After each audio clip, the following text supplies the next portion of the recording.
I am Idimachi Ikechukwu. First, the headlines. PDP warring factions advance peace talks ahead of crucial convention.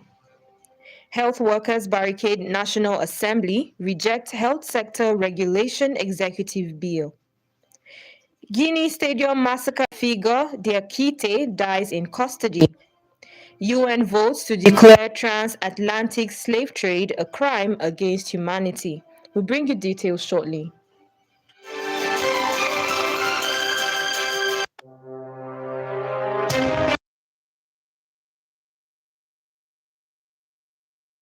With us. Join us for news on the hour every hour.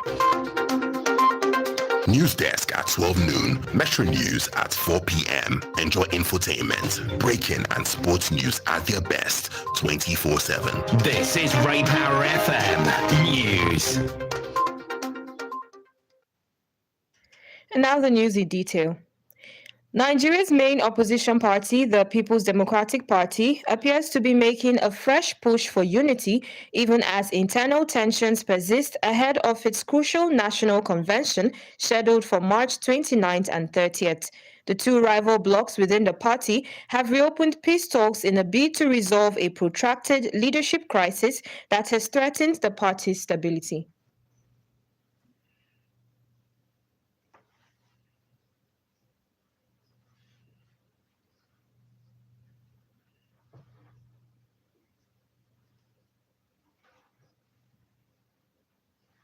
One of the factions led by senior lawyer Tanimu Turaki and backed by PDP governors says a renewed reconciliation process is already underway in Abuja. Speaking to journalists, Turaki confirmed that discussions began on Tuesday night and are beginning to yield results. The talks follow advice from the Court of Appeal urging both sides to seek an amicable resolution, warning that continued conflict could undermine the party's ability to field candidates in upcoming elections.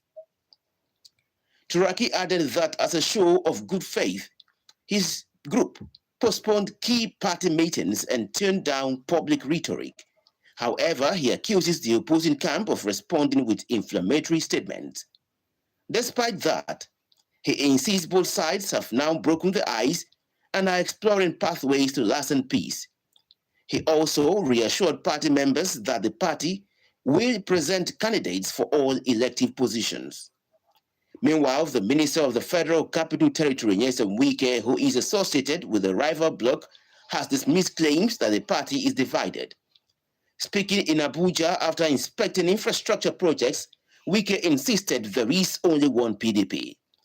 The latest developments come after months of internal disputes, including parallel leadership structures, disrupted meetings, and court battles. A recent Court of Appeal ruling nullified a previous party convention, further deepening the crisis. With just days to the National Convention, all eyes are now on whether these renewed talks can deliver a unified front, or if divisions will once again take center stage.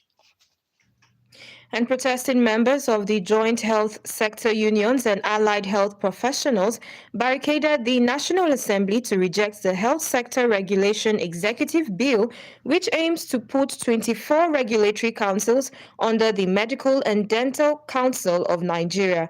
The protest drew healthcare professionals from across the country to the National Assembly complex after participants converged at the Unity Fountain in Maitama, Abuja.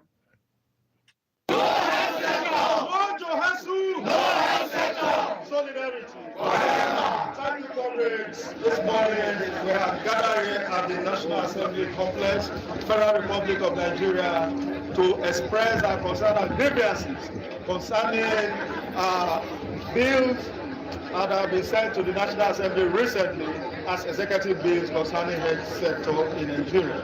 And before me now, I want to read that describe our grievances, our aspiration for the struggle.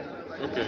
That define us in terms of the characteristics of health workers here in Ghana. Because we represent the pivotal section of the Nigerian society that provide healthcare. And you will agree with me that healthcare is critical to national development.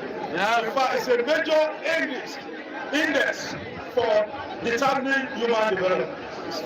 So without health, we cannot even gather here today. So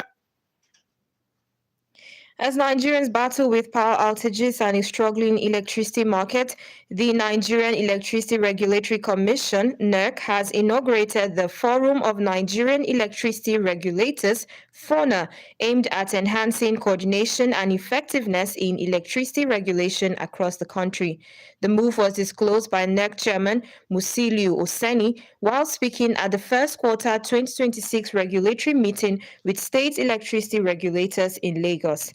Oseni described the initiative as a major step in Nigeria's transition to a multi-level electricity market. Inaugurating FONA, he emphasized the need for collaboration to prevent regulatory loopholes within the sector. In a continuous effort to protect and safeguard public property, police in Niger State say they have succeeded in arresting 7 suspects for illegal mining and vandalism at Gurara Waterfalls. Confirming the development in a statement, the police spokesman, Superintendent Wasiu Abiodun, said the incident occurred on March 22nd. According to the police, the 7 suspects aged between 25 and 40 were arrested after police operatives attached to Gawu Babangida Division conducted a raid operation within the facility. Abiodun added that all suspects have been transferred to the state CID for further investigation. The police also added that earlier on March 17th, a similar raid was carried out in the same facility and 8 suspects were arrested with the recovery of 13 shovels, 6 diggers, 13 headpans, 24 carpets, and other items. In Nasarawa State, the police command has neutralized a suspected kidnapper in Nasarawa Egon local government area of the state. In a statement, the police public relations officer, SP Rahman Nansel, noted that the incident occurred in the early hours of Tuesday when a patrol team on routine duty along the Akwanga Highway discovered an attempted kidnapping near the rice mill area in Nasarawa Egon. The officers found out that suspected kidnappers had barricaded the highway with stones in a bid to ambush unsuspecting motorists, and upon sighting the police team, the gunmen opened fire, prompting a swift response from the operatives. According to the police statement, one of the suspects was shot and killed while others fled into the surrounding bush, likely with gunshot wounds in the ensuing gun battle. The statement also added that the Nasarawa State Commissioner of Police, Shetima Mohammed, has ordered the deployment of reinforcement teams to secure the area and restore normalcy. You are listening to the News Desk on Ray Power 100.5 FM. In the news, PDP warring factions advance peace talks ahead of crucial convention. Health workers barricade National Assembly, reject health sector regulation executive bill. And still to come, known figure in Guinea Stadium massacre, Diakite, dies in custody. And UN votes to declare transatlantic slave trade a crime against humanity. Plus business, entertainment, sports, and weather. Please stay with us.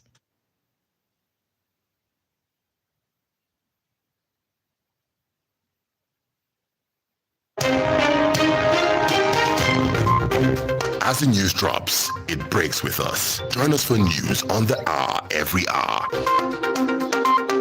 News Desk at 12 noon, Metro News at 4 p.m. Enjoy infotainment, breaking and sports news at their best 24/7. This is Ray Power FM News. Thanks for staying with us. On the African scene, the prison service said one of the principal figures convicted in an infamous 2009 stadium massacre in Guinea died in custody yesterday in the capital, Conakry. Abubakar Sidiki Diakite, known as Tumba Diakite, was serving a 10-year sentence for his role in the September 2009 killing of 156 people and the assault of at least 109 women by pro-junta forces under then dictator Musa Camara. He is at least the second person convicted in connection with the massacre to have died in custody following that of Colonel Claude Peevy in January. And still on the foreign scene, the United Nations General Assembly has overwhelmingly voted to recognize the transatlantic slave trade as the gravest crime against humanity, with 123 member states supporting the resolution. Ghana introduced the resolution calling for reparations and apologies from countries involved in the slave trade.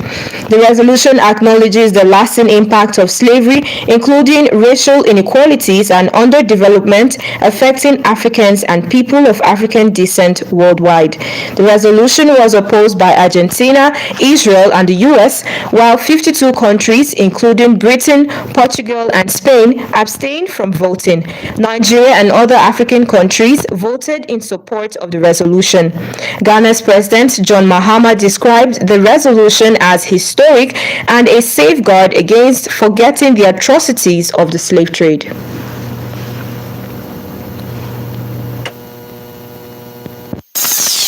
And now, a business update from Ray Power 100 FM.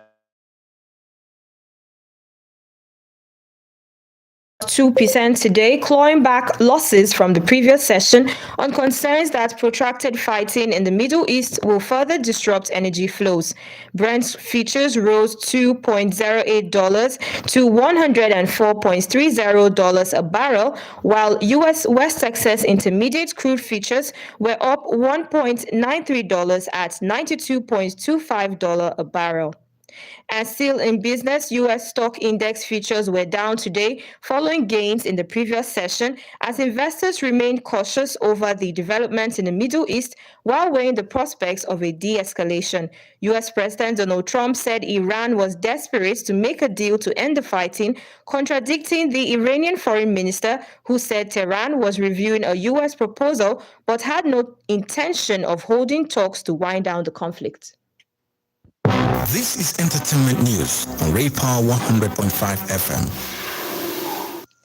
A Los Angeles jury has found Meta Platforms and YouTube liable in a landmark lawsuit over the impact of social media on young users, awarding $6 million in punitive and compensatory damages to the plaintiffs. The case was heard at the Spring Street Courthouse and centered on a now 20-year-old plaintiff referred to in court filings as KGM and her mother, Karen. The plaintiffs argued that prolonged exposure to social media platforms from age 10 resulted in severe mental health challenges, including anxiety, depression, dependency, and body dysmorphia. Ray Power Sport.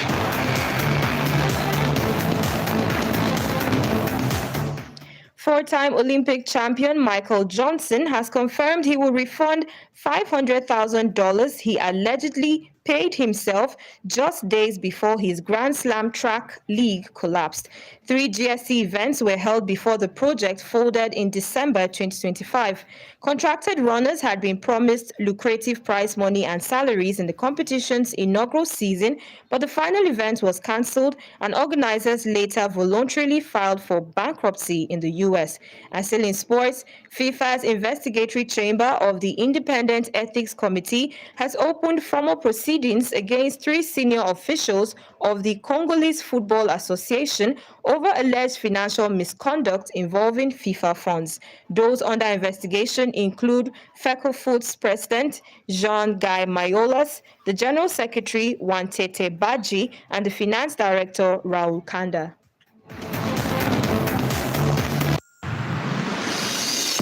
Ray Power weather. Expects partly sunny skies with intense heat in the north and north-central region, while the south will see a mix of clouds and sunshine. Temperatures will peak at 30 degrees Celsius with little to no rainfall expected this afternoon. Residents are advised to stay hydrated and avoid prolonged exposure to the sun. To end the news desk, here is our last line. In the words of Kwame Nkrumah, former Ghanaian Prime Minister and political revolutionary, action without thought is empty. and thought without action is blind.